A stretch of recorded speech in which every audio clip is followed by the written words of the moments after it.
ഇവിടെ നമ്മൾ ഡിസ്കസ് ചെയ്യാൻ പോകുന്നത് കിൻഫാം സിംഗ് നോഗിൻ റിഹിൻ്റെ ദ കളേഴ്സ് ഓഫ് ട്രൂത്ത് എന്ന പോമാണ്.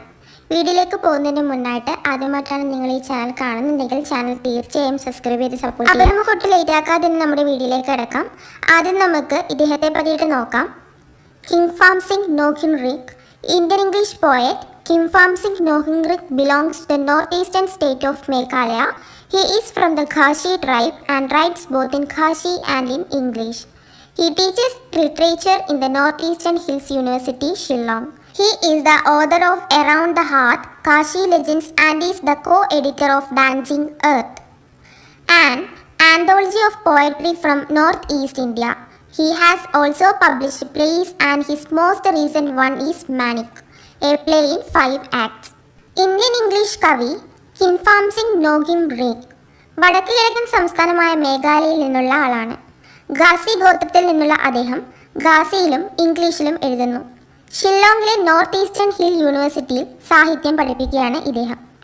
എറൗണ്ട് ദി ഹാർത്ത്, ഖാസി ലെജൻസിൻ്റെ രചയിതാവാണ് അദ്ദേഹം. Dancing earth and anthology of poetry from north east ഇന്ത്യയുടെ സഹ എഡിറ്ററുമാണ്. അദ്ദേഹം നാടകങ്ങളും പ്രസിദ്ധീകരിച്ചിട്ടുണ്ട്. അദ്ദേഹത്തിൻ്റെ ഏറ്റവും പുതിയ 5 ആക്റ്റുള്ള നാടകമാണ് മാനിക്. കവിതയുടെ സമ്മറി നോക്കാം.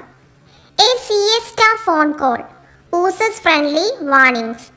സിയസ്റ്റ എന്നാൽ സ്ലീപ്പ് ടൈം ഇൻ ആഫ്റ്റർനൂൺ, ഉച്ചമയക്കം എന്നൊക്കെ പറയില്ലേ, അതാണ് siesta. A siesta phone call oozes friendly warnings. പോയിട്ട് ഉറങ്ങുന്ന സമയം, അതായത് ഉച്ചയ്ക്ക് പോയിട്ട് ഉറങ്ങുന്ന സമയത്താണ് അദ്ദേഹത്തിന് ഒരു ഫോൺ കോൾ വരുന്നത്. അദ്ദേഹം ഫോൺ കോൾ അറ്റൻഡ് ചെയ്തു. ഫോൺ കോളിലുള്ളത് ഒരു ഫ്രണ്ട്ലി വാർണിംഗ് ആണ്. A siesta phone call oozes friendly warnings. പോയിട്ട് ഉച്ചയ്ക്ക് ഉറങ്ങുന്ന സമയത്ത് അദ്ദേഹത്തിന് ഒരു ഫോൺ കോൾ വരുന്നു. അദ്ദേഹം അത് അറ്റൻഡ് ചെയ്യുന്നു. അപ്പോൾ ആ ഫോൺ കോളിലൊരു സൗഹൃദപരമായ മുന്നറിയിപ്പാണ് നൽകുന്നത്. Insurgents have grown incredibly urban these days.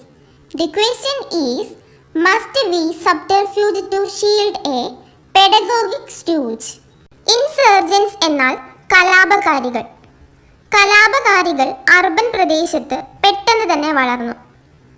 കലാപകാരികൾ പ്രദേശത്ത് സംഘർഷം ഉണ്ടാക്കുകയും പുതിയ ലോകത്തിലേക്കുള്ള വഴി സ്വീകരിക്കുകയും ചെയ്തു. അവരുടെ തന്ത്രങ്ങൾ കവിക്ക് കൂടുതൽ നാഗരികമായി തോന്നി. ഉദാഹരണത്തിന് threats over the phone call, അതായത് ഫോൺ കോൾ വിളിച്ചിട്ടൊക്കെ അവരെ ഭീഷണിപ്പെടുത്തുന്നുണ്ടായിരുന്നു. അതൊക്കെ അദ്ദേഹത്തിന് നാഗരികമായിട്ടാണ് തോന്നിയത്. സബ്റ്റർഫ്യൂജ് എന്ന വാക്ക് സൂചിപ്പിക്കുന്നത് വഞ്ചനയെയും തന്ത്രത്തെയുമാണ്. മേഘാലയയിൽ സമാധാനം ഇല്ലാതാക്കിയവരെ മൂടി വെക്കണോ എന്ന് കവി വായനക്കാരോട് ചോദിക്കുന്നു. The question is, must we subterfuge to shield a pedagogic stooge. Pedagogic stooge എന്നാൽ സ്വന്തം പ്രചോദനം മനസ്സിലാക്കാതെ ഒരു വ്യക്തിയുടെയോ വിഭാഗത്തിൻ്റെയോ താല്പര്യങ്ങൾക്കായി സേവിക്കുന്ന ആളാണ് പെഡഗോഗിക് സ്റ്റൂജ്. നിത്യജീവിതത്തിൽ സാധാരണക്കാർ ഫേസ് ചെയ്യുന്ന പ്രതിസന്ധിയാണിത്. I close my eyes, turn towards the sun. പോയിട്ട് അദ്ദേഹത്തിൻ്റെ കണ്ണുകൾ അടച്ച് സൂര്യൻ്റെ നേരേക്ക് തിരിഞ്ഞു നിന്നു. He closes his eyes and thinks about the sun, indicates his desire for hope and new life. സൂര്യൻ എന്നതുകൊണ്ട് ഇവിടെ ഉദ്ദേശിക്കുന്നത് എഴുത്തുകാരൻ്റെ പ്രതീക്ഷയും പുതിയ ജീവിതവുമാണ്.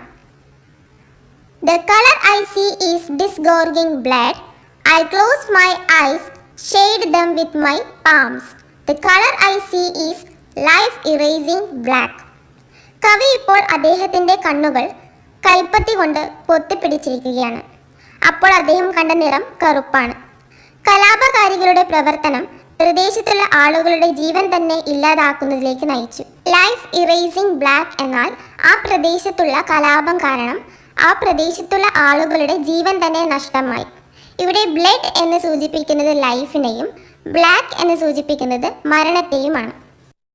These are the colours of destiny of immutable truth, and the colors also with which wearing pounds are daily decorating our towns.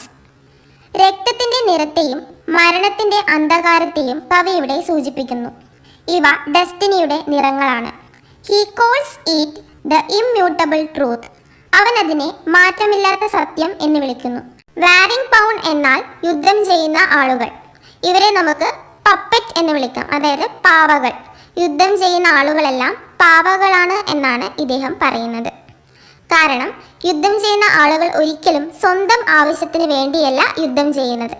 അവരുടെ യജമാന്മാരുടെ താല്പര്യത്തിനനുസരിച്ചിട്ടാണ് അവർ യുദ്ധമുണ്ടാക്കുകയൊക്കെ ചെയ്യുന്നത്.